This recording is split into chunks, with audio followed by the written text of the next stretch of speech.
உங்கள் அனைவருக்கும் என்னுடைய அன்பான பணிவான வணக்கம். என் பெயர் ஜான். நான் ஒரு குடிநோயாளி. எல்லாம் வல்ல இறைவனோட அருளாலையும் தோழமையில இணைந்து செயல்படுவதால் நான் பெற்றுக்கொள்ளக்கூடிய அனுபவம், தெம்பு, நம்பிக்கை ஆகியவற்றாலும் இன்னைக்கு ஒரே ஒரு நாள் நான் குடிக்கல, தெளிவா, மன நிறைவா, அமைதியா வாழ என்னாலான எல்லா முயற்சிகளையும் செய்து கொண்டிருக்கின்றேன்.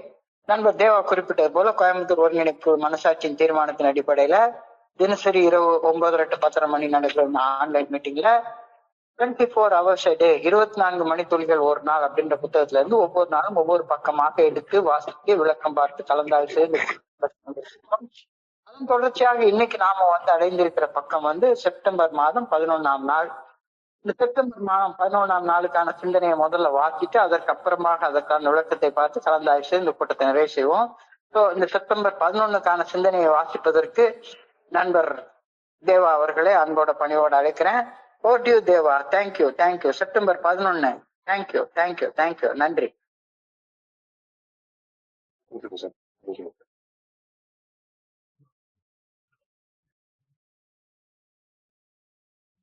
இருபத்தி 24 மணித்துளிகள் ஒரு நாள், செப்டம்பர் 11. தோழமையின் இன்றைய சிந்தனை. மதுபோதையின்றி மகளுடன் வாழ்வது எவ்வாறு என்ற கேள்விக்கான மற்றொரு விடை.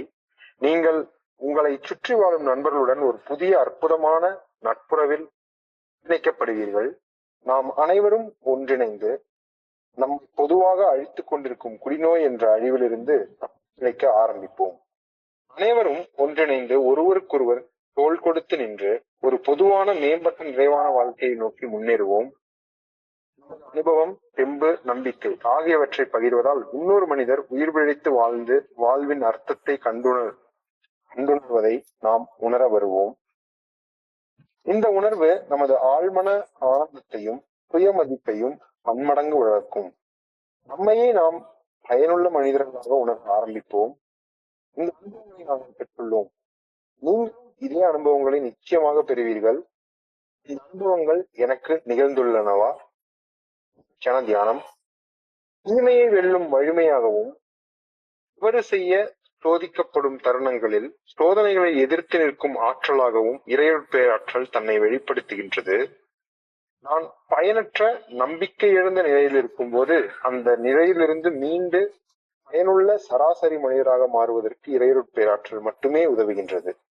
சக மனிதர்கள் மேல் நான் காட்டும் அன்பாகவும் இறைப்பேராற்றல் தன்னை வெளிப்படுத்துகின்றது. என் சக மனிதர்கள் தங்களது பிரச்சனைகள் தீர்த்து கொள்ள உதவும் பரிவுடன் அவர்களுக்கு பணி செய்ய என்னை உண்மையாக விருப்பம் கொள்ள வைப்பதும் இறையருட்பேராற்றலின் அன்பு மட்டுமே. மன அமைதியிலும் நீதிகளிலும் இறையருட்பேராற்றலின் அருள் தன்னை வெளிப்படுத்துகின்றது. நான் அன்றாடம் விருப்பமுடன் கேட்டு வேண்டினால் விதமான ஆற்றலையும் அன்பையும் மனப்பக்குவத்தையும் என்னால் இறையருட்பேராற்றலிலும் இருந்து பெற்றுக்கொண்டு வாழ முடியும். முக்கியமான பிரார்த்தனை. நான் பெற்றுக்கொள்ளும் அன்பு, ஆற்றல், மனப்பக்குவம் ஆகியவற்றில் இறையருளை நான் காண வேண்டுகின்றேன். இறையருளால் நான் பெற்றுக்கொண்ட ஆற்றல் நன்றி உணர்வுடன் இருக்க வேண்டும் எனவும் வேண்டுகிறேன். நன்றி தேவா. நன்றி. நண்பர்கள் அனைவருக்கும் மீண்டும் ஒரு முறை என்னுடைய அன்பான பணிவான வணக்கங்களை தெரிவித்துக் கொள்றேன். என் பெயர் ஜான். நான் ஒரு குடிநோயாளி. எல்லாம் வல்ல இறைவனோட அருளாலையும் தோழமையில இணைந்து செயல்படுவதால் நான் பெற்றுக்கொள்ளக்கூடிய அனுபவம், தெம்பு, நம்பிக்கையாலையும் இன்னைக்கு ஒரே ஒரு நாள் நான் குடிக்கல, தெளிவா, மன நிறைவா, அமைதியா வாழ என்னாலான எல்லா முயற்சிகளையும் செய்து கொண்டிருக்கின்றேன். நேற்றைக்கு சிந்தனையில ஒரு கேள்வி கேட்டு அதற்கு ஒரு பதில் சொல்லியிருந்தாங்க. அதே கேள்வியை இன்னைக்கும் திரும்ப கேட்டு அதற்கு இன்னொரு பதிலையும் சொல்லியிருக்காங்க. 2 பதிலும் உண்மையான பதில் தான். இப்போ இன்னைக்கு மது குடிக்கல, மது அருந்தல, போதை இல்ல. ஆனா மது அருந்தாத, போதை இல்லாத நிலையில நான் மகிழ்ச்சியா இருக்கேனா? இதான் கேள்வி. குடிக்கல, போதை இல்ல. ஏன்னா அவன் குடிச்ச காலத்துல போதை இருந்தா எனக்கு சந்தோஷம் இருக்கும்னு நான் நினைச்சிட்டு இருந்தேன். போதை இருந்தா சந்தோஷமா இருக்கும்னு நினைச்சிட்டு இருந்தேன். போதை இல்லைன்னா சந்தோஷமா இருக்க முடியாது அப்படின்னு எனக்குள்ளார ஒரு நம்பிக்கை இருந்துச்சு. போதை இல்லைன்னா என்னால சந்தோஷமா இருக்க முடியாதுன்றதுனாலதான் திரும்ப போய் குடிச்சேன். இப்ப குடிக்கல, போதை இல்ல, மது அருந்தாத போதை இல்லாத நிலையில நான் மகிழ்ச்சியா இருக்கேனா, ஆனந்தமா நிம்மதியா நிறைவாக மது போதையற்ற உடல் நிதானத்தோடு இருக்கிறப்ப என்னால இருக்க முடியுமா? இது ஒரு கேள்வி. இது ஒரு கேள்வி. நேற்றுக்கு ஒரு பதில் சொன்னாங்க, ஆமா இருக்க முடியும். ஃபெலோஷிப் ஆஃப் ஆல்கஹாலிக்ஸ் அனானிமஸ்ல மது போதையை விட ஆனந்தமாக இருக்கிறதற்கு ஏகப்பட்ட காரணங்கள் இருக்கு அப்படின்னு நேற்றுக்கு சொல்லியிருந்தாங்க. அதே காரணத்தை இன்னைக்கு திரும்பவும் சொல்றாங்க. மது போதை இல்லாம என்னால சந்தோஷமாக ஆனந்தமாக நிம்மதியாக நிறைவாக இருக்க முடியுமான்னு இருக்க முடியும், இருக்க முடியும். ஆழமாக சிந்திக்கிறதுக்காக இன்னைக்கு மறுபடியும் ஒரு விடை கொடுத்துருக்காங்க. இன்னைக்கு கொடுத்திருக்கிற விடை, in the fellowship of Alcoholics Anonymous, I am bound to other Alcoholics Anonymous members with new wonderful ties அப்படின்னு சொல்லி ஒரு கருத்தை சொல்லியிருக்காங்க. அதாவது இங்க வர்ற நேரத்துல இப்ப இங்க இருக்கிற நண்பர்கள்ல நிறைய நண்பர்கள் கண்ணால கூட பார்த்தது கிடையாது. ஆனா எல்லாரு கூட எனக்கு ஒரு ஆழமான பிணைப்பு, நம்ம கருத்துக்களை பரிமாறிக்கொள்றோம், ஒரு ஆழமான பிணைப்பு நம்மளுக்குள்ளார உருவாக்குது இல்லையா? So in the fellowship of Alcoholics Anonymous, I am bound to other members of Alcoholics Anonymous with wonderful ties அப்படின்னு ஒரு வார்த்தை இன்னைக்கு சொல்லி. சோ இதுதான் என்னைய குடிக்காம இருக்கிறப்ப கூட மகிழ்ச்சியாக வச்சிருக்கு, போதை இல்லாம இருக்கிறப்ப கூட மகிழ்ச்சியாக வச்சிருக்கு. எதனால? இந்த இணைப்பால, இந்த பிணைப்பால, உடைக்க முடியாத ஒரு பிணைப்பு. அதாவது இந்த உலகம் முழுக்க பல்வேறு வகையான பொருள்கள் இருக்கின்றன. எல்லா பொருள்களும் பாத்தீங்கன்னா அணுக்கள் தான் பேசிக் சப்ஸ்டன்ஸ் எல்லாத்துக்கும், ஆட்டம் ஆட்டம். ஆனா எல்லா ஆட்டமும் பாத்தீங்கன்னா ஹைட்ரஜன் ஆட்டம்னு ஒண்ணு இருக்கும், ஆக்சிஜன் ஆட்டம்னு ஒண்ணு இருக்கும். இந்த ரெண்டு ஆட்டமும் ஒன்னா சேர்ற நேரத்துல, ரெண்டு ஹைட்ரஜன் ஆட்டமும் ஒரு ஆக்சிஜன் ஆட்டமும் ஒன்னா சேர்றப்ப நீர்ன்ற ஒரு பொருள் உண்டாகுது. அந்த நீர்ன்ற ஒரு பொருள் இல்லைன்னா இந்த உலகமே இருக்காது. ஸோ இரண்டு அணுக்கள் தங்களது வெளிக்கூட்டில் இருக்கக்கூடிய எலக்ட்ரான்களை சமமாக பகிர்ந்து கொள்வதன் மூலமாக ஒரு வலுவான வேதியியல் பிணைப்பை உருவாக்கி பிரபஞ்சத்துல நிலைத்தன்மையை உண்டாக்குகின்றன. இது ரொம்ப ஒரு டீப் சயின்ஸ், இத நம்ம புரிஞ்சுக்க வேண்டாம். ஆனா அணுக்கள் ரெண்டு ஒன்னாக இணையறப்பதான், வேதியியல் இணைப்பாலதான் இந்த உலகமே நிலைச்சு நிக்குது. அணுக்கள் ஒன்னாக இணையலைன்னா இந்த உலகத்துல பொருள்களே இருக்காது, எல்லாம் வெறும் அணுவா இருக்கும், ஒண்ணுமே இருக்காது. ரெண்டு அணுக்கள் ஒன்னாக இருக்கிறப்ப, ரெண்டு ஹைட்ரஜன் அணுவும் ஒரு ஆக்சிஜன் அணுவும் இணையறப்ப நீர் என்ற வேதியியல் பொருள் உண்டாகுது. பிராணவாயு அப்படின்றது ரெண்டு ஆக்சிஜன் ஆட்டம் உண்டாகிறப்பதான் பிராணவாயு அப்படின்ற வாயுவே உண்டாகுது. ஸோ இந்த வேதியியல் பொருள்கள் அணுக்களாக இருக்கக்கூடிய இது எல்லாம் ரெண்டா ஒன்னா சேர்றப்பதான் ஒரு பொருளே உண்டாகுது. அது மாதிரி ஒரு வலுவானது ஒரு இணைப்பு ஏய தோழமையில எனக்கும் என்னுடைய அருகில வாழக்கூடிய என்னுடைய சக மனிதருக்கும் இடையில உருவாகுது அப்படின்னு சொல்லிட்டு சொல்றேன். உடைக்க முடியாத வலுவான இணைப்பு, உடைக்கவே முடியாத ஒரு வலுவான இணைப்பு. அவரும் குடிக்கல, நானும் குடிக்கல. அவரும் 12 படிகள் அடங்கிய மீட்புடைய செயல் திட்டத்தை வாழ்க்கையாக வாழ்றாரு, நானும் 12 படிகள் அடங்கிய மீட்புடைய செயல் திட்டத்தை வாழ்க்கையாக வாழ்றேன். ரெண்டு பேருக்கு இடையில பொதுவாக ஒரு ஐக்கியம், ஒரு ஒற்றுமை உண்டாகுது. இந்த ஒற்றுமை உடைக்கவே முடியாத ஒரு ஒற்றுமை. இதை உடைச்சிட்டு போறதுங்கிறது தனி மனிதன் விருப்பம் சார்ந்தது. ஆனா இந்த விருப்பம் உறுதியாக ஆனதுக்கு அப்புறமாக ரெண்டு பேரும் ஏஏ தோழமையில இருந்து உடையவே மாட்டோம். உடையாம இருக்கிற நேரத்துல, ரெண்டு பேரும் ஏஏ தோழமையில ஒன்றாக இணைந்து இருக்கிற நேரத்துல ஆட்டோமேட்டிக்கா எனக்குள்ளார ஒரு மகிழ்ச்சி, ஒரு ஆனந்தம், ஒரு நிம்மதி, ஒரு நிறைவு உண்டாகுது அப்படின்ற கருத்து இன்னைக்கு இந்த நிலை சொல்லப்பட்டிருக்கிறது. ஒரு வலுவானது ஒரு பிணைப்பு ஏஏ தோழமையில எனக்கும் என் அருகில வாழக்கூடிய என்னுடைய ஏஏ நண்பருக்கும் இடையில உருவாக்குகின்றது. இந்த கூற்று எப்படி ஒரு கோவலன் பாண்டுன்னு சொல்றாங்க, ரெண்டு அணுக்களுக்கு இடையில பிரிக்க முடியாத ஒண்ணு. அந்த பிரிச்சோம்னா அதுல இருந்து ஏகப்பட்ட சக்தி உண்டாகுது. அந்த சக்தி அந்த பிணைப்புல இருக்கு. அவ்வளவு ஆற்றல் இருக்கு, அவ்வளவு ஆற்றல் இருக்கு. இந்த கருத்து ஏ தோழமையின் பெரிய புத்தகத்துல அத்தியாயம் 11 உங்களுக்கான ஒரு தொலைநோக்கு பார்வை, எ விஷன் ஃபார் யூ அப்படின்ற கடைசி அத்தியாயத்துல எழுதப்பட்டிருக்கிறது. ஏ தோழமையின் உறுப்பினர்கள் ஒன்றிணைந்து குடிநோயின் பாதிப்புகளிலிருந்து மீண்டு வரும்போது அவர்களுக்கு இடையில ஒரு ஆழமான பிணைப்பும் பரஸ்பர ஆதரவும் உருவாகுவதை இந்த வாக்கியம் விஷன் ஃபார் யூ, உங்களுக்கான ஒரு தொலைநோக்கு பார்வை அப்படின்ற கடைசி 11வது அத்தியாயத்துல உள்ள இந்த வார்த்தை வலியுறுத்தி சொல்லுது. ரெண்டு குடிநோயாளிகளுக்கு இடையில உள்ள பிணைப்பு அவ்வளவு ஆற்றல் வாய்ந்தது, அவ்வளவு சக்தி வாய்ந்தது. வலுவான ஒரு பிணைப்பு இருக்கு. இந்த பிணைப்பு இருக்கிற வரைக்கும் ஒரு மனுஷன் சந்தோஷமா இல்லாம இருக்கவே முடியாது. நம்மள அறியாம ஒரு நிரந்தரமான நிறைவுல, நிம்மதியில, மகிழ்ச்சியில நாம வாழ்வோம். எதுக்காகன்னா நமக்காக கவலைப்பட என்னை சுத்தி அப்படி ஒரு தோழமை இருக்கு. இன்னமும் போதை தேவையே கிடையாது. போதைய போட்டாதான் நமக்கு சந்தோஷம் வரும் அப்படின்ற நிலைமை இனிமே இல்லை. நமக்கு ஃபெலோஷிப் இருக்கு. ஃபெலோஷிப்ல நமக்கு நிம்மதி இருக்கு, நிறைவு இருக்கு, சந்தோஷம் இருக்கு. ஸோ ஃபெலோஷிப்ல என்னை நான் பிணைச்சிக்க கொள்ளக்கூடிய பிணைப்பு, அந்த இணைப்பின் மூலமாக இந்த சந்தோஷம், இந்த நிம்மதி, நிறைவு வருது அப்படின்ற கருத்தை இன்னைக்கு சிந்தனையில அழகாக சொல்லியிருக்கிறாங்க, ரொம்ப அழகாக சொல்லியிருக்கிறாங்க. ஏ தோழமையின் உறுப்பினர்கள் ஒன்றிணைந்து குடிநோயின் பாதிப்புகளில் இருந்து மீண்டு வரும்போது அவர்களுக்கு இடையில் உருவாகக்கூடிய ஒரு ஆழமான பிணைப்பு, பரஸ்பர ஸ்பான்சர்ஷிப், பரஸ்பர ஆதரவு உருவாகுவதை இந்த வாக்கியம் கோடிட்டு வலியுறுத்தி காட்டுகிறது. பகிரப்பட்ட அனுபவம். செயலடிமைத்தனத்திலிருந்து ஒன்றாக விடுபடுவதன் மூலமாக கிடைக்கக்கூடிய பரஸ்பர நிம்மதியின் விளைவாக இந்த உடைக்க முடியாத இணைப்பு, இந்த உடைக்க முடியாத பிணைப்பு உண்டாகுது.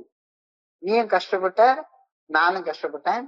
இன்னைக்கு நம்ம ரெண்டு பேருக்கும் கஷ்டத்துல இருந்து வெளியேறுவதற்காக ஒரு வழி கூறப்பட்டிருக்கிறது. அந்த வழியில ரெண்டு பேரும் ஒன்னா இணைஞ்சிருக்கோம்.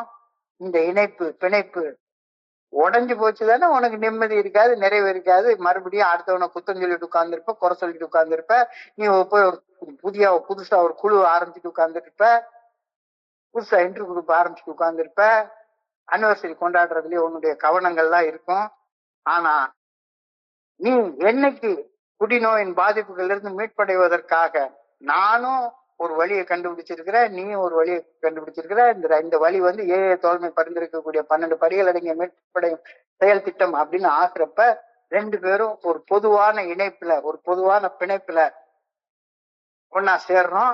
ஒன்னா சேர்ந்து கொண்டு நாம குடிநோயின் பாதிப்புகள்ல இருந்து எப்படி மீண்டு வந்தோம், எப்படி இருந்தோம், நமக்கு என்ன நடந்தது, இன்னைக்கு நாம எப்படி இருக்கிறோம் அப்படின்ற பகிரப்பட்ட அனுபவத்தை பகிர்ந்து கொள்ற நேரத்துல நம்மளுக்குள்ளார உடைக்க முடியாத, பிரிக்க முடியாத ஒரு இணைப்பு, ஒரு பிணைப்பு உண்டாகுது. இந்த பிணைப்பு இன்னைக்கு ஆரம்பிச்சு நாளைக்கு சண்டை போட்டுட்டு போற சாதாரண பிணைப்பு கிடையாது. வாழ்நாள் முழுமைக்குமான தோழமை.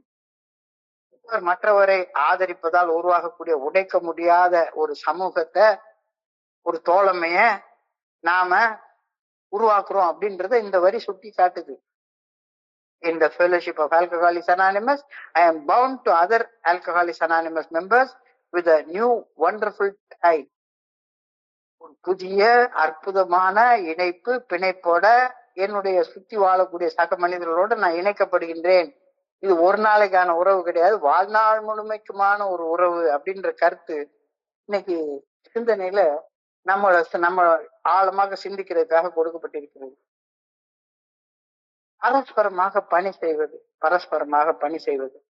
சக மனிதர்கள் செயல் அடிமைத்தனத்தின் பாதிப்புகளில் இருந்து மீண்டு வர பணி செய்வது, அதன் மூலமாக உடைக்க முடியாத பிணைப்பு உருவாகுது. உங்களுக்காக நான் வேலை செய்யறேன், எனக்காக நீங்க வேலை செய்யறீங்க. எல்லாருமே 7:30 மணி 9:30 மணி ஆயிடுச்சுதானா நாம ஒரு இணைப்ப இந்த குரூப்ல உருவாகிறோம். இதேதான் எல்லா குரூப்லயும் நடக்குது. இதேதான் உலகம் முழுக்க உள்ள எல்லா குரூப்லயும் நடக்கிறது. இதுதான் பரஸ்பர பணி செய்தல். ஒருத்தர் மற்றவருக்காக அடிக்ஷன் அப்படின்ற செயல் அடிமைத்தனம் அப்படின்ற நோயிலிருந்து, செயல் அடிமைத்தனத்தின் பாதிப்புகள் இருந்து மீண்டு வர பணி செய்வதன் மூலமாக நாம நமக்குள்ளார உடைக்க முடியாத, பிரிக்க முடியாத ஒரு பிணைப்பை உண்டாக்கி கொள்றோம் அப்படின்ற கருத்து இன்னைக்கு சிந்தனையில சொல்லப்பட்டிருக்கிறது. இந்த உடைக்க முடியாத பிணைப்புடன் ஒருவர் மற்றவருக்கு தோள் கொடுத்து நின்று பணி செய்வது தரும் மகிழ்ச்சி, ஆனந்தம், நிம்மதி, நிறைவு மது போதைக்கு மாற்றாக மட்டுமல்ல, மது போதையை விட பல 1000 மடங்கு உயர்ந்த ஒரு உணர்வை ஒவ்வொரு தனி மனுஷனுக்குள்ளாரே அளிக்கிறத யோசிச்சு பார்த்து புரிஞ்சுக்கோ அப்படின்னு இன்னைக்கு சிந்தனை எடுத்து கூறுது. நமக்கு கொஞ்சம் ஆழமாக சிந்திச்சு பார்ப்போமே. எனக்கும் ஃபெல்லோஷிப்புக்கு இடையில உருவாகக்கூடிய ஒரு உடைக்க முடியாத ஒரு பிணைப்பு, உடைக்க முடியாத ஒரு இணைப்பு. எனக்காக ஒரு நண்பர் வந்து நிக்கிறாரு, தோள் கொடுத்து நிக்கிறாரு, எனக்காக வேலை செய்யறாரு, எனக்காக பணி செய்யறாரு, நான் அவருக்காக பணி செய்யறேன். ஒருவர் மற்றவருக்கு தோள் கொடுத்து நின்று பணி செய்வது தரக்கூடிய மகிழ்ச்சி, ஆனந்தம், நிம்மதி, நிறைவு, இத போய் மது போதையோட கம்பேர் பண்ணி பார்க்க முடியுமா? மது போதையில வாரம் கொஞ்ச நேரத்துக்கு இருக்கும், அது போயிடும். ஒரு 1/4 பாட்டில் அடிச்சா ஆரம்ப காலகட்டத்துல எனக்கு ஒரு 4 மணி நேரம் 5 மணி நேரம் போதை இருக்கும். அதுக்கப்புறம் இன்னொரு கட்டிங் அடிக்கணும், இன்னொரு கட்டிங் அடிக்கணும். ஆனா தோழமையில நான் உருவாக்கி கொள்ற அந்த உடைக்க முடியாத பிணைப்பு, இணைப்பு, எனக்காக இன்னொருத்தர் வேலை செய்யறது, இன்னொருத்தருக்காக நான் வேலை செய்யறது, பணி செய்வது, இது தரக்கூடிய மட்டற்ற மகிழ்ச்சி, ஆனந்தம், நிம்மதி, நிறைவு மது போதைக்கு கம்பேர் பண்ணக்கூடிய விஷயமே கிடையாது. மது போதையை விட பல 1000 மடங்கு உயர்ந்த ஒரு உணர்வை ஒவ்வொரு தனி மனிதனுக்கும் அளிக்கிறத கொஞ்சம் யோசிச்சு பார்த்து புரிஞ்சுக்கோ. உனக்கு அந்த ஃபீலிங் வருதா? ஃபெல்லோஷிப்ல வர்றப்ப இல்ல இங்க உள்ளவங்க எல்லாம் மறுபடியும் செல்பிஷா தான் இருக்கிறாங்க அப்படின்னு நினைச்சேன்னா ஃபெல்லோஷிப்ல வந்து இணையாதவங்களை பத்தி நீ கவலைப்படாத. இணைந்து இருக்கிறவங்க எப்படி இருக்காங்க? பில் டபிள்யூல ஆரம்பிச்சு, டாக்டர் பாப்ல ஆரம்பிச்சு, பில் பில இருந்து ஆரம்பிச்சு எத்தனையோ நண்பர்கள் அவங்க கூட எனக்கு இருக்கக்கூடிய உடைக்க முடியாத வலுவான பிணைப்பு, எனக்கு தரக்கூடிய மகிழ்ச்சி, ஆனந்தம், நிம்மதி, நிறைவு, இது மது போதையோட எவ்வளவு மடங்கு பெருசு. இந்த வலுவான பிணைப்பு குடிநோயின் அழிவில் இருந்து ஒரு குடிநோயாளியை மீட்டெடுத்து காப்பாற்றுகின்றது. செத்து போயிருக்க வேண்டிய ஆளு என்னை சாவுல இருந்து காப்பாத்தினது இந்த இணைப்பு தான், இந்த பிணைப்பு தான். வலுவான பிணைப்பு குடிநோயின் அழிவில் இருந்து, மரணத்திலிருந்து ஒரு குடிநோயாளியை மீட்டெடுத்து காப்பாற்றுகின்றது. இது ஒரு புதிய இணைப்பு, அற்புதமான பிணைப்பு, உடைக்க முடியாத ஒரு பிணைப்பு.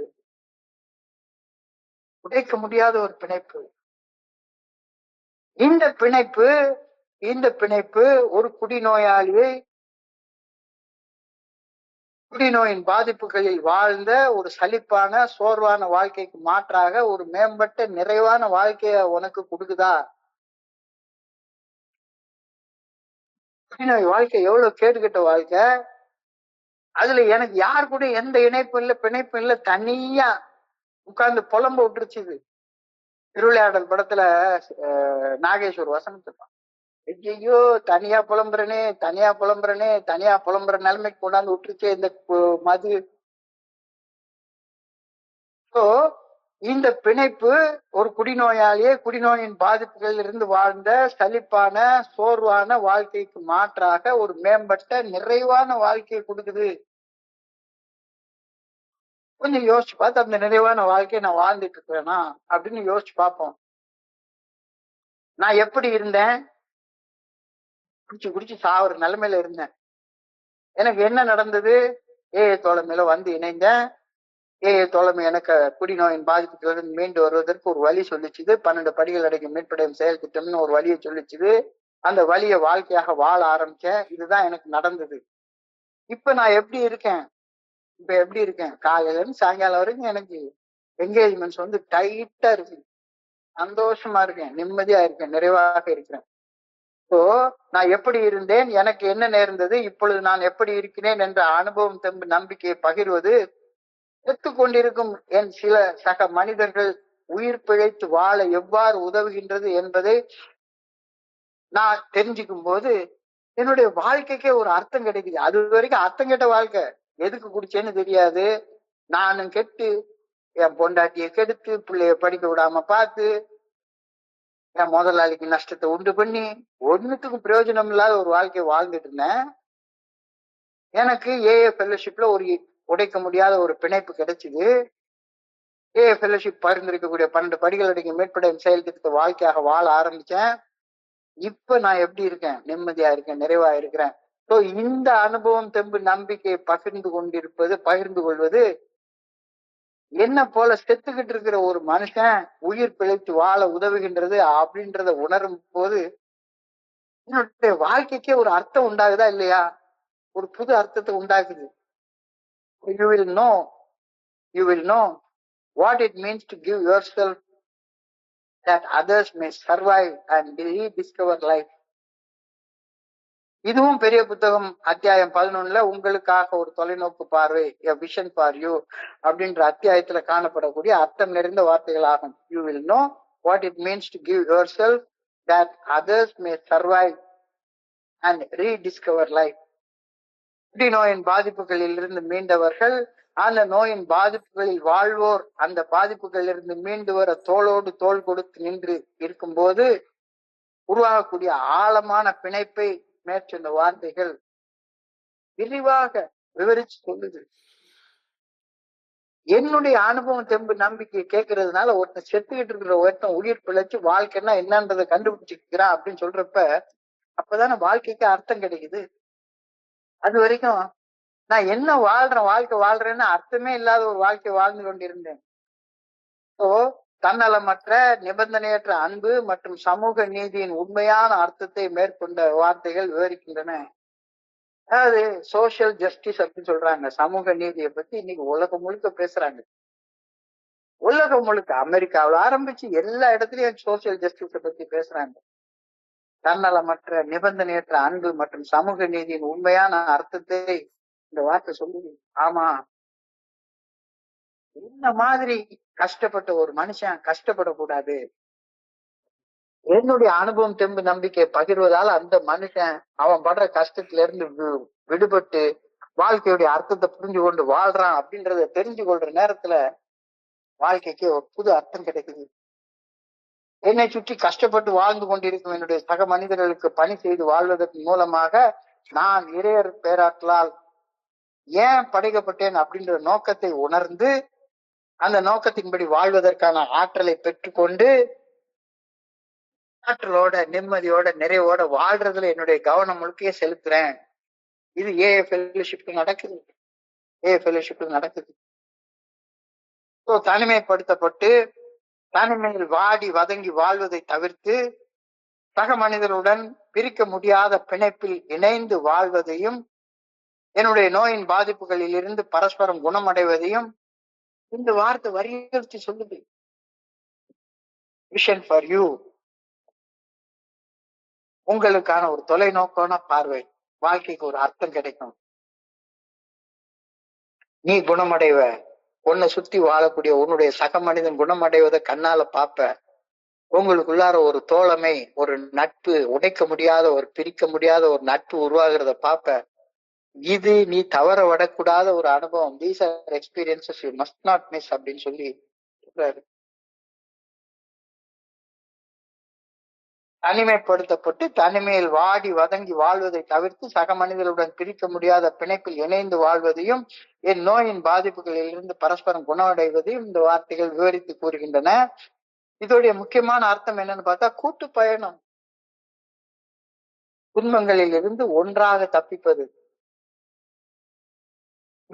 அவருக்கு மட்டும் வச்சுக்கல, அவரு ஒரு வழியை கண்டுபிடிச்சாரு, உலகம் முழுப்பைக்கு அதை கொடுக்கிறாரு. ஒரு கூட்டு பயணம், துன்பங்களில் இருந்து ஒன்றாக தப்பிப்பது, முறியடிக்க முடியாத பிரிக்க முடியாத வாழ்நாள் முழுமைக்குமான இணைப்பை உருவாக்குவது, செயல்படும் அன்பு, செயல்படும் கருணை. அதை நம்ம பாக்குறோம், ஃபெல்லோஷிப்ல பாக்குறோம். சும்மா வார்த்தையால பேசுறது இல்ல 9:30 மணி ஆனா அமைதியா கவனத்தை குவிச்சு கேட்கக்கூடிய செயல்படும் கருணை, தன்னலத்தையும் தன்முனைப்பையும் கடந்து சக மனிதர்களின் நலனில் உண்மையான அக்கறை கொள்வது. அக்கறை கொள்ளலைன்னா இது கண்டினியூஸா செய்ய முடியுமா? செயல்படும் அன்பு, செயல்படும் கருணை இல்லைன்னா தன்னலத்தையும் தன்முனைப்பையும் கடந்து சக மனிதர்கள் நலன்ல அக்கறை கொண்டு இந்த மாதிரியான தொடர்ச்சியாக பணி செய்ய முடியுமா? முடியாது, முடியாது. ஒரு புதுப்பிக்கப்பட்ட நோக்கம், என்னுடைய சக மனிதன் உயிர் பிழைத்து வாழ பணி செய்வது இப்ப என்னுடைய வாழ்க்கையுடைய நோக்கம். இந்த பணி எனக்கு தனிப்பட்ட மீட்பையும் மன நிறைவையும் மகிழ்ச்சியையும் சந்தோஷத்தையும் கொடுக்கிறது அப்படின்னா இதை மறுக்க முடியுமா? அப்ப இதை செய்யலன்னா ஃபெல்லோஷிப் உனக்கு போர் அடிக்க ஆரம்பிச்சிடும். ஒரு நேரத்துல சளிப்படைய ஆரம்பிச்சிடும். உட்கார்ந்து 1000 குழு ஆரம்பிச்சுட்டு ஊர் ஊரா சுத்திக்கிட்டே உட்கார்ந்துட்டு இருந்தேன்னா ஒரு பர்டிகுலர் நேரத்துல வயசு வந்துடும், சலிப்பு வந்துடும், என்னடா வாழ்க்கைன்னு தோண ஆரம்பிக்கும். செயல் நோக்கம் என்ன, தோழமை என்ன செயல் நோக்கத்தை சொல்லுது அப்படின்றது தெரிஞ்சுக்கல அப்படின்னு சொன்னா சலிப்பு வந்துடும். ஆக மனிதர்கள் உயிர் பிழைத்து வாழ பணி செய்வதுதான் புதுப்பிக்கப்பட்ட நோக்கம். இந்த பணி செய்து கொண்டு இருக்கும்போது நான் என்னுடைய தனிப்பட்ட மீட்பையும் மன நிறைவையும் நிம்மதியையும் சந்தோஷத்தையும் நான் பெற்றுக்கொள்றேன் அப்படின்ற கருத்து இன்னைக்கு சொல்லப்படுகிறது. இது எல்லாமே தோழமையில எனக்கு நடந்திருக்கு. எனக்கு நடக்கிறதுனா உங்களுக்கு நடக்கும் தானே. These things have happened to us, they can happen to you also. ஒரு புது நண்பரை பார்த்து விஷன் ஃபார் யூல சொல்றாரு, எங்களுக்கு நடந்திருக்கு, நீயும் நாங்க செஞ்சேன்னா அது உனக்கு நடக்கும். பணி செய்து கிடப்பது தோழமையில் இணைந்து செயல்படும் ஒருவருக்கு மிகப்பெரிய பலன்களை அளித்தது என்றால் பணி செய்து கிடக்க நினைக்கும் அனைவரும் அதே பலன்களை கண்டிப்பாக பெற்றுக்கொள்வாங்க தானே. Since these things have happened to us, they can happen to you also. பணி செய்து கிடப்பது தோழமையில் இணைந்து செயல்படும் ஒருவருக்கு மிகப்பெரிய பலன்களை அளித்தது என்றால் பணி செய்து கிடக்க நினைக்கும் அனைவருக்கும் அதே பலன்கள் கண்டிப்பாக சர்வ நிச்சயமாக கிடைக்கும் தானே. இது வரைக்கும் உனக்கு கிடைச்சிருக்கா? Have these things happened to you? உனக்கு கிடைச்சிருக்கா? யோசிச்சு பாரு. இல்ல இந்த மாதிரிலாம் ஒரு பெரிய நிம்மதி ஆனந்தம்லாம் கிடைக்கல, என் பாட்டுக்கு வந்து உட்காந்து பெஞ்சு தான் தேய்ச்சிட்டு உட்காந்துருக்கேன் அப்படின்னு நினைச்சேன்னா இன்னைக்கு தியானத்துக்கு கடந்து போ.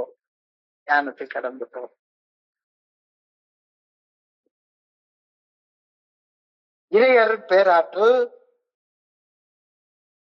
இந்த பிரபஞ்சத்தை இயக்கக்கூடிய பேராற்றல் என்னுடைய வாழ்க்கையில தீமையை வெல்லும் வலிமையாகவும் தவறு செய்ய தூண்டும் சோதனைகளை நப்பாசைகளை எதிர்க்கும் சக்தியாகவும் தன்னை வெளிப்படுத்துகின்றது. இன்னைக்கு தியானத்துல இறைவனுடைய 3 வெளிப்பாடுகளை பத்தி சொல்லியிருக்கிறாங்க. முதல் வெளிப்பாடு, இறையர் பேராற்றல் என் வாழ்வில் தீமையை வெல்லும் வலிமையாகவும் தவறு செய்ய தூண்டும் சோதனைகளை நப்பாசைகளை எதிர்க்கும் சக்தியாகவும் தன்னை வெளிப்படுத்துகின்றது. குடிக்கணும் அப்படின்ற ஒரு நப்பாசை, குடிக்கணும் அப்படின்ற ஒரு நப்பாசை, அதுக்கு ஏதாச்சும் ஒரு காரணத்தை தேடி தேடி தேடி தேடி அலைஞ்சிட்டே இருக்கிறது. இறையர் பேராற்றல் என் வாழ்க்கையில தீமையை வெல்லும் வலிமையாகவும் தவறு செய்ய தூண்டும் சோதனைகளை நப்பாசைகளை எதிர்க்கும் சக்தியாகவும் தன்னை வெளிப்படுத்துகின்றது. இது முதல் வெளிப்பாடு. தீமையை எதிர்த்து போராடுவதற்கான அக வலிமையையும் சோதனை நேரங்களில் தவறு செய்வதிலிருந்து விலகி இருப்பதற்கான அருளையும் வழங்குவதன் மூலம் இறையர் பேராற்றல் மனித வாழ்க்கையில தன்னுடைய பிரசன்னத்தை வெளிப்படுத்துகின்றது. உனக்கு தப்பு செய்யாம நல்ல ஒழுங்கான வழிகாட்டுதல வாழ்றதுக்கான ஆற்றலை ஆண்டவர் உனக்கு கொடுக்கிறாரு அப்படின்ற முதல் வெளிப்பாடு சொல்லுது. ஆற்றலை கொடுக்கிறாரு. நான் தனிமையை உணராதபடிக்கு இறையர் பேராற்றல் என் இதயத்துல அமைதியானது ஒரு வல்லமையை அளிக்கின்றது. ஆற்றல் கடினமான தருணங்களில் தவறு செய்வதிலிருந்து பாதுகாப்பாக இருப்பதற்கு ஒரு தெளிவான தேர்வையோ அல்லது தப்பிக்கும் வழியையோ ஒரு நல்ல ஒழுங்கான வழிகாட்டுதலையோ கடவுள் எனக்கு கொடுக்கிறாரு. நான் நாசமா போறதுக்குள்ள வழியை ஆண்டவர் ஒரு நாள் எனக்கு காட்டவே மாட்டாரு. ஒவ்வொரு நாளும் அமைதியையும் துணிமையும் வேண்டி பெறுவதன் மூலம் நிலையான குணத்தை வளர்த்து கொள்வதற்கான ஆற்றலை எனக்கு கொடுக்கிறாரு. இப்போ முதல்ல கொடுக்கிறது ஆற்றல், இறையருட் பேராற்றல் என் வாழ்க்கையில தீமையை வெல்லும் வலிமையாகவும் தவறு செய்ய தூண்டும் சோதனைகள் நப்பாசைகளை எதிர்த்து நிற்கும் சக்தியாகவும் தன்னை வெளிப்படுத்துகின்றது. ஆங்கிலத்துல சொன்னா the grace of God is that power that enables a human being to change from a useless, hopeless individual into a useful, normal person. ஒண்ணுத்துக்கு பிரயோஜனம் இல்லாத, எதுக்கும் உபயோகப்படாத ஒரு வாழ்க்கையை வாழ்ந்து கொண்டிருந்த ஒரு குடிநோயாளிய உபயோகமுள்ள ஒரு பர்பஸ்ஃபுல் லைஃப் வாழ்றதுக்கான ஆற்றலை கடவுள் உனக்கு கொடுக்கிறாரு. அப்போ இறைவனுடைய நல்ல ஒழுங்கான வழிகாட்டுதல் தான் அந்த ஆற்றலையே உனக்கு கொடுக்குது அப்படின்ற கருத்தை தெளிவாக சொல்லிட்டாங்க. The grace of God is that power that enables a human being to change from a useless, hopeless individual into a useful, normal person. என்னுடைய 39வது வயசு வரைக்கும் நான் ஒரு பயன் இல்லாத, நம்பிக்கை இல்லாத குடிநோயாளியாக குடிநோயின் பாதிப்புகளோட தான் வாழ்ந்து கொண்டிருந்தேன். என்னை ஒரு பயனுள்ள சராசரி சாதாரண மனுஷனாக மாத்துறதுக்கு இறைவனுடைய நல்ல ஒழுங்கான வழிகாட்டுதல் மட்டும்தான் உதவுச்சுது. இது இறையருட் பேராற்றலின் முதல் வெளிப்பாடு, ஆற்றல். ஆற்றல் ஆற்றல் வேணும் அப்படின்னா இறைவனுடைய பிரசன்னம் உனக்குள்ளார வெளிப்பட்டா மட்டும்தான் உனக்கு ஆற்றலே கிடைக்கும். இரண்டாவது அன்பு. சக மனிதர்கள் மேல் நிபந்தனையற்ற அன்பு இறையருட் பேராற்றலின் இரண்டாவது வெளிப்பாடு. ஃபர்ஸ்ட் வெளிப்பாடு ஆற்றல், இரண்டாவது வெளிப்பாடு அன்பு. சக மனிதர்கள் மேல் நிபந்தனையற்ற அன்பு இறையருட் பேராற்றலின் இரண்டாவது வெளிப்பாடு. God manifests himself as love. Love for other people, compassion for other people, compassion for their problem, and a real willingness to help others. இது இரண்டாவது வெளிப்பாடு.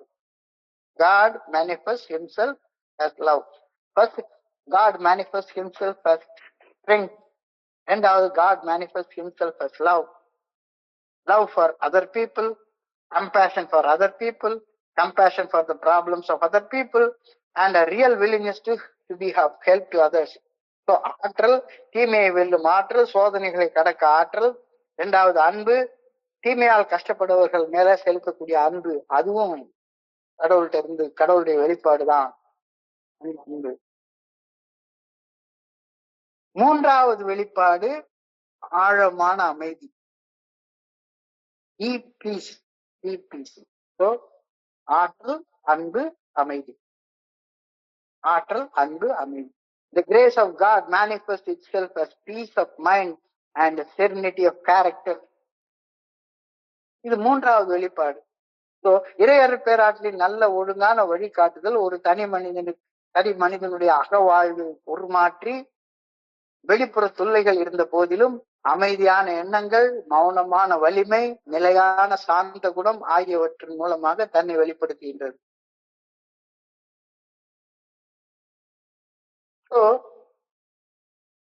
இறையருட் பேராற்றல் ஒரு மனுஷனுடைய வாழ்க்கையில எப்படி தன்னை வெளிப்படுத்துகின்றது அப்படின்றது இன்னைக்கு தியானத்துல கொடுக்கப்பட்டிருக்கு.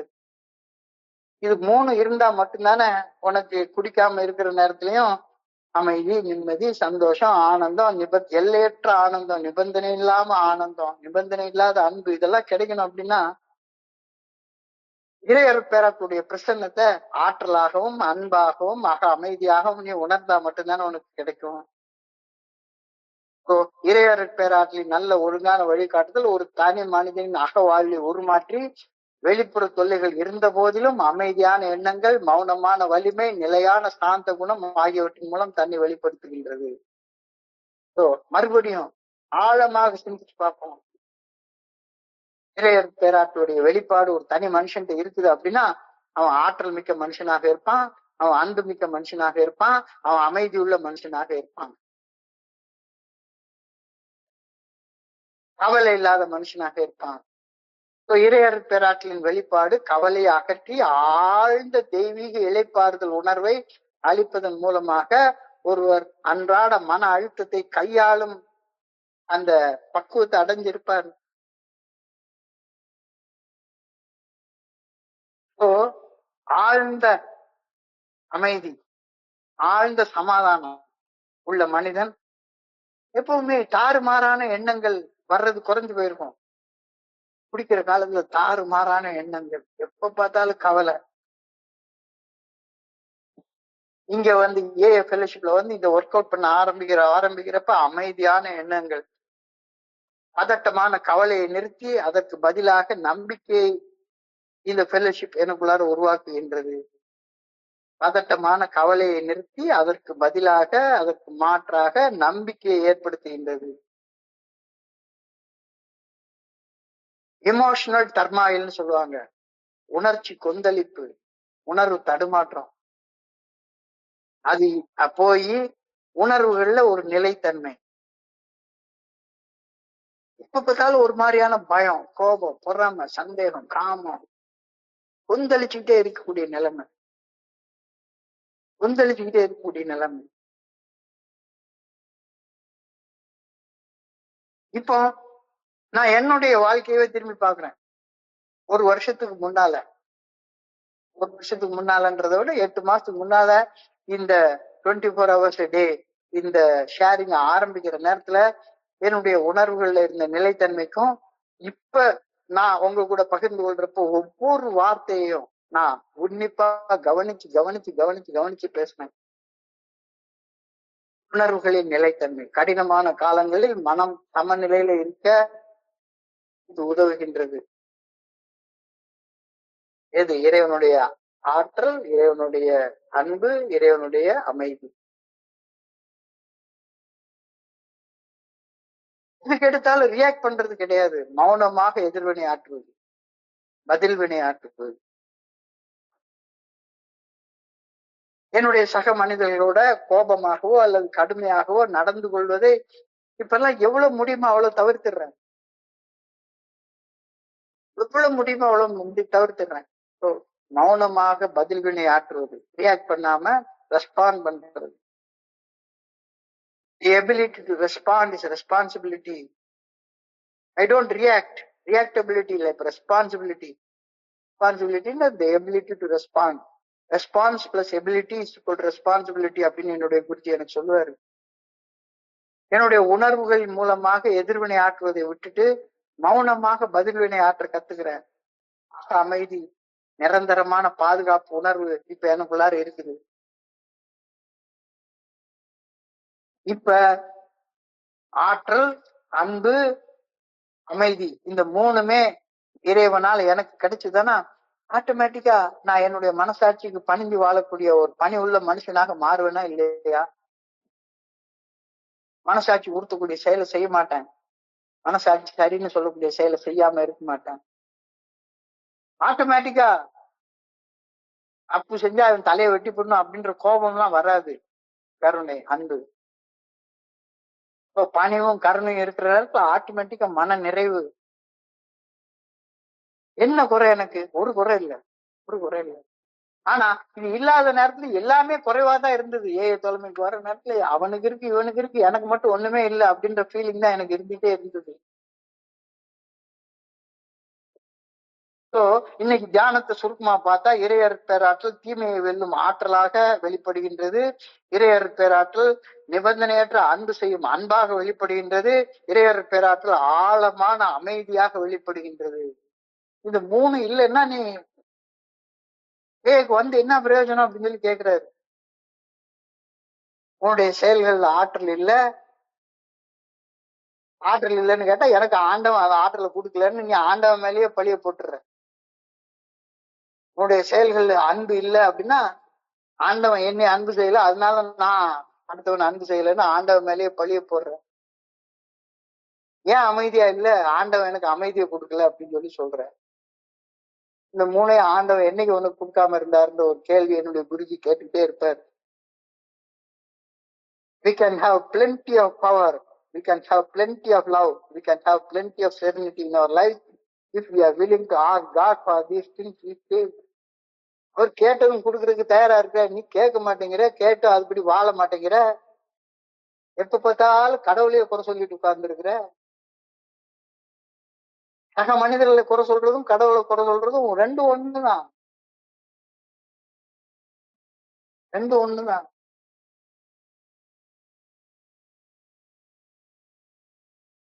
இன்னைக்கு ஒரு நண்பர் கூப்பிட்டு வச்சு, ஏன் பொண்டாட்டியோட இருக்கிற வரைக்கும் எனக்கு நிம்மதியே கிடைக்காது, அதனால நான் டைவர்ஸ் பண்ணிட்டேன். டைவர்ஸ் பண்ணதுக்கு அப்புறமா 45 வயசு ஆகி போச்சு, இன்னொரு கல்யாணம் பண்ணவும் தோணல, பிள்ளை இருக்கு, நிம்மதி இல்ல, நிறைவு இல்ல, சந்தோஷம் இல்ல. கேட்டா அவ ராட்சசி, அவ கூட சேர்ந்து வாழவே முடியாது அப்படின்னு. அவங்க கிட்ட கேட்டா இவன் ராட்சசன், இவன் கூட சேர்ந்து வாழ முடியாதுன்னு சொல்றாங்க. அப்போ அவங்களுடைய செயல்கள்ல இறைவன் அளிக்கக்கூடிய ஆற்றல் இல்ல, இறைவன் அளிக்கக்கூடிய அன்பு இல்ல, இறைவன் அளிக்கக்கூடிய அமைதி இல்ல. ஆனா கடைசியில என்ன சொல்றாங்க, என்னுடைய இந்த பரிதாபமான நிலைமைக்கு அவன் காரணம், இவன் காரணம், இது காரணம், அது காரணம் அப்படின்னு நீ சொல்லிட்டு இருக்காத. You can have plenty of power, you can have plenty of love, you can have plenty of serenity in your life if you are willing to ask God for these things daily. என்ன சரி கேட்டேன்னா கிடைக்கும், கேட்டதும் கொடுப்பவனே கிருஷ்ணா கிருஷ்ணா, கேட்டதும் கொடுப்பாரு. இதான் கேட்க மாட்டேங்கிறியே. கேட்டாலும் அவர் எனக்கெல்லாம் கொடுக்க மாட்டாரு அப்படின்னு நீயா உள்ள நம்பிக்கிறது. அப்ப இறைவன் கேட்டா அவர் எப்படி கொடுப்பார்ன்றத தெரிஞ்சு கொண்டு இறைவனுடைய நல்ல ஒழுங்கான வழிகாட்டுதலுக்கு பணிஞ்சு செயல்பட்டா மட்டும்தானே கொடுப்பாரு. அது பணிஞ்சு செயல்படாம போயிட்டு இருந்தேன்னா, ஸோ இதை தொடர்ந்து இன்னைக்கு தியானத்துக்கு போறாங்க. I pray that I May see God's grace in the strength to receive love, receive peace and receive strength. நான் பெற்றுக்கொள்ளக்கூடிய அன்பு, ஆற்றல், மனப்பக்குவம் ஆகியவற்றுக்காக இறையர் பேராற்றலை அன்றாடம் வேண்டுமென வேண்டுமென வேண்டுகின்றேன். I pray that I may be grateful for the things I have received through the grace of God. இறையர் பேராற்றலால் நான் பெற்றுக்கொண்ட ஆழமான நன்மைகளுக்கு நன்றி உணர்வோடு இருக்கணும்னு ஆண்டவா உண்மை வேண்டிக் கொள்கின்றேன். நன்றி உணர்வே இல்லாம வாழ்ந்தா எப்படி இருக்க முடியும்? இந்த பிரேயரோட இன்னைக்கு சிந்தனை முடிவடைகின்றது. ஸோ இன்றைய சிந்தனைய நாம ஒரு 5 நிமிஷத்துல தொகுத்து பார்ப்போம். ஃபெல்லோஷிப்ல வந்து சேர்ந்துட்டேன், குடிக்கல. ஆனா குடிக்காத வாழ்க்கையில எப்படி சந்தோஷமா இருக்கேன்னு எனக்கு தெரியல, எப்படி நிம்மதியாக இருக்கிறேன்னு தெரியல, எப்படி ஆற்றலோட இருக்கிறேன்றது தெரியல, எப்படி அன்போட இருக்கிறேன்னு தெரியல, எப்படி அமைதியோட இருக்குன்றது தெரியல. மறுபடியும் வந்து 40 வருஷமாச்சு, இன்னும் புலம்பிட்டே உட்கார்ந்துருக்கேன். நான் புலம்புறதோட மட்டும் இல்லாம என்ன சேர்த்து ஒரு புலம்பல் கூட்டத்தை உருவாக்கி வச்சிருக்கேன். அப்ப நான் ஃபெல்லோஷிப்ல நான் வந்து நிம்மதியா நிறைவா வாழ முடியுமா போதை இல்லாம அப்படின்ற கேள்விக்கு, இந்த fellowship of alcoholics anonymous I am bound to other AS to the new wonderful tie. உனக்கும் உன்னுடைய சக மனிதனுக்கு இடையில உள்ள ஒரு பிரிக்க முடியாத, உடைக்க முடியாத ஒரு பிணைப்பு இல்லைன்னா இவன் கூட போய் எப்படி சேர்றது? அவங்க நீ உன்னுடைய உயர்ந்த பண்புகளை ஷேர் பண்ணிக்கவே மாட்டேங்கிற, அப்ப எப்படி பிணைப்பு உண்டாகும், இணைப்பு உண்டாகும்? பிணைப்பு இல்லை, இணைப்பு இல்லைன்னா எப்படி சந்தோஷம் உண்டாகும்? எப்படி நிம்மதி வரும்? எப்படி நிறைவு வரும்? வலுவான ஒரு பிணைப்பு. 2 அணுக்களுக்குள்ளார கோவலன் பாண்ட் அப்படின்னு சொல்லுவாங்க. கெமிஸ்ட்ரி படிச்சிருக்கவங்களுக்கு தெரியும், அட்டாமிக் தியரி படிச்சவங்களுக்கு தெரியும். 2 அணுக்கள் தங்களுக்குள்ளார உள்ள எலக்ட்ரான்களை பரஸ்பரம் பகிர்ந்து கொள்வதன் மூலமாக ஒரு பிணைப்பு உண்டாகுது. அந்த பிணைப்புலதான் உலகம் முழுக்க நிலைத்து நிக்கிறது. அந்த பிணைப்பு என் பக்கத்துல இருக்கிற மனுஷனோட எனக்கு உண்டாகணும். பகிரப்பட்ட அனுபவம், வாழ்நாள் முழுமைக்குமான தோழமை, பரஸ்பர பணி செய்தல். இல்ல பணி எனக்கு வேணும், நான் எதுவுமே செய்ய மாட்டேன் இப்படின்ற நினைப்பு தான் பொழப்புக்கு எடுத்து விட்டுரும். இந்த உடைக்க முடியாத பிணைப்புடன் ஒருவர் மற்றவருக்கு தோள் கொடுத்து நின்று பணி செய்வது தரும் மகிழ்ச்சி, ஆனந்தம், நிம்மதி, நிறைவு மது போதைக்கு மாற்றாக மட்டுமல்ல, மது போதையை விட பல மடங்கு, பல 1000 மடங்கு உயர்ந்த ஒரு உணர்வை ஒரு தனி மனிதனுக்கு அளிப்பதாக இன்றைய சிந்தனை சொல்கின்றது. வலுவான பிணைப்பு குடிநோயின் அழிவிலிருந்து ஒரு குடிநோயாளியை மீட்டெடுத்து காப்பாற்றுகின்றது.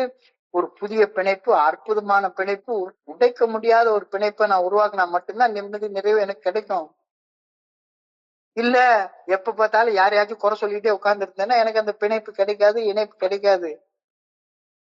இந்த பிணைப்பு ஒரு குடிநோயாளியை குடிநோயின் பாதிப்புகளில் இருந்து வாழ்ந்த சலிப்பான சோர்வுடனான வாழ்க்கைக்கு மாற்றாக 1000 மடங்கு உயர்ந்த ஒரு மாற்றாக நிறைவான வாழ்க்கைக்கு இட்டு செல்கின்றது.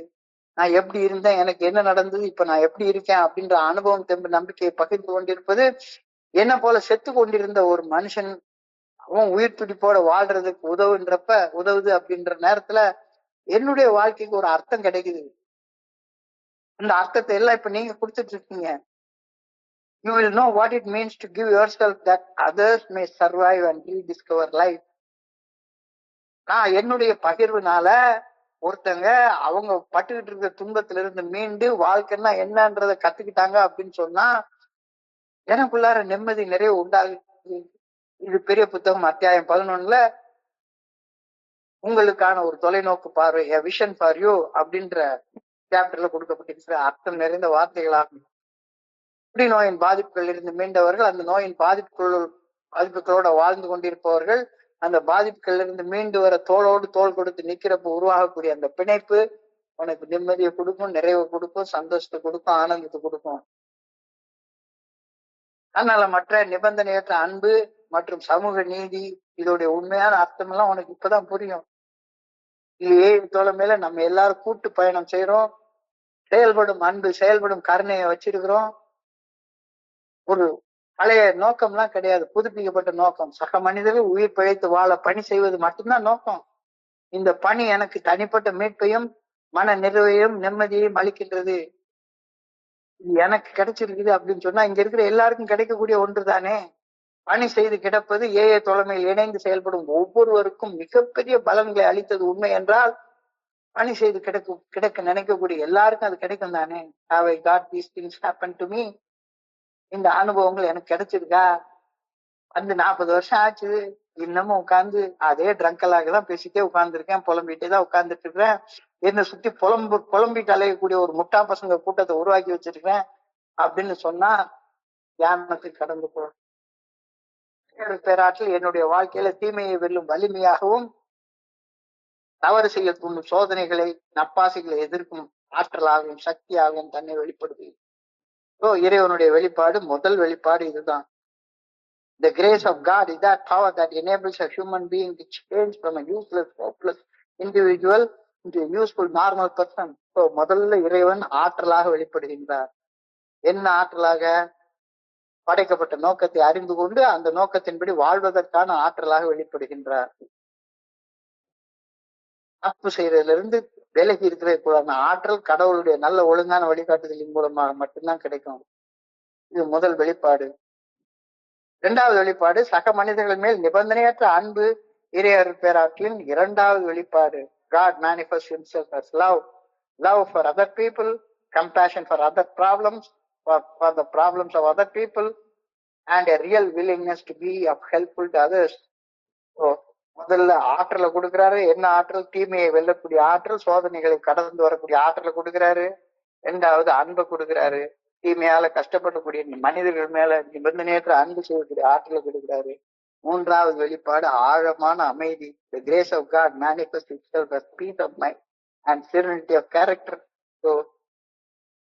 ஆற்றல், அன்பு, அமைதி. இறையருள் பேராற்றின் நல்ல ஒழுங்கான வழிகாட்டுதல் ஒரு தனி மனிதனது அகவாழ்வை உருமாற்றி வெளிப்புற தொல்லைகள் இருந்த போதிலும் அமைதியான எண்ணங்கள், மௌனமான வலிமை, நிலையான சார்ந்த குணம் ஆகியவற்றின் மூலமாக தன்னை வெளிப்படுத்துகின்றது. அது கவலை அகற்றி ஆழ்ந்த தெய்வீக இழைப்பாறுதல் உணர்வை எனக்கு அளிக்கின்றது. இறையருள் பேராற்றின் அந்த 3 இருக்கு, ஆற்றல், அன்பு, அமைதி. 3 இருக்குன்னா உன்னுடைய எண்ணங்கள் தாறுமாறாக போகாது. பதட்டமான கவலையை நிறுத்தி அதற்கு பதிலாக உள்ளுக்குள்ளார எப்பவுமே ஒரு ஸ்ட்ராங் ஃபெய்த் உருவாகுது. உணர்வுகள் கொந்தளிச்சுக்கிட்டே இருக்காது. உணர்வுகளில் ஒரு நிலைத்தன்மை உண்டாகிருக்கும். இல்லைன்னா நீ இன்னமும் ஏக்குள்ளார ஒரு பாண்டை உருவாக்கி கொள்ளவே இல்லைன்னு ஒரு அர்த்தம். கடினமான காலங்களில் மனம் உள்ள சமநிலையில நிலையாக நிலைத்திருப்பது. எப்பவுமே எதுக்கு எடுத்தாலும் ரியாக்ட் பண்ணாம மௌனமாக பதில் வினை ஆற்றுவது. மற்றவரிடம் கோபமாக பேசவோ கடுமையாக நடந்து கொள்வதையோ எதிர்வினை ஆற்றாத பதில் வினை ஆற்றக்கூடிய அந்த அகப்பக்குவம் ஆக அமைதி, நிரந்தரமான பாதுகாப்பு உணர்வு. சோ அமைதியான குணத்தின் பண்புகள்னு 3 பண்புகளை சொல்றாங்க. பணிவு, அன்பு, மன நிறைவு. இது 3 இல்லைன்னா உனக்கு இறைவனுடைய பிரசன்னத்தை நீ உணரவே இல்லை, ஏக்குள்ளார ஒரு பாண்டை நீ உருவாக்கி கொள்ளவே இல்லைன்னா அர்த்தமாயிடும். இல்லைன்னா இன்னையில இருந்து ஆரம்பி. இப்போ இறையர் பேராற்றலை இறையர் பேராற்றல் தீமையை வெல்லும் ஆற்றலாக வெளிப்படுகின்றது. இறையர் பேராற்றல் நிபந்தனையற்ற அன்பாக வெளிப்படுகின்றது. இறையர் பேராற்றல் ஆழமான அமைதியாக வெளிப்படுகின்றது.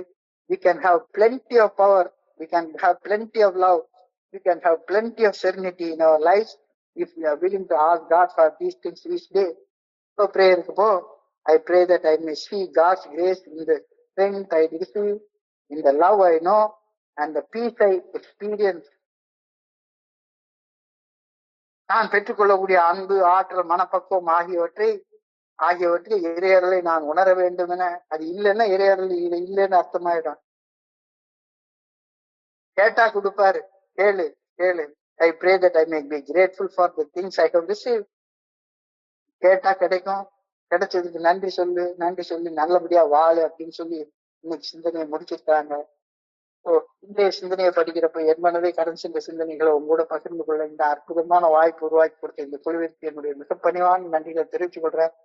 இதுவரைக்கும் பொறுமையாக கேட்ட ஒவ்வொரு நண்பருக்கும் என்னுடைய பணிவான நன்றிகளை தெரிவித்துக் கொள்றேன். இந்த இரவு பொழுது நண்பர்களுக்கு இனிமையான இரவாக அமையணும்னு இறைவனை பணியோட வேண்டிக் கொள்கின்றேன். நன்றி நன்றி நன்றி நன்றி நன்றி நன்றி. வாழ்க வையகம், வாழ்க வளமுடன்.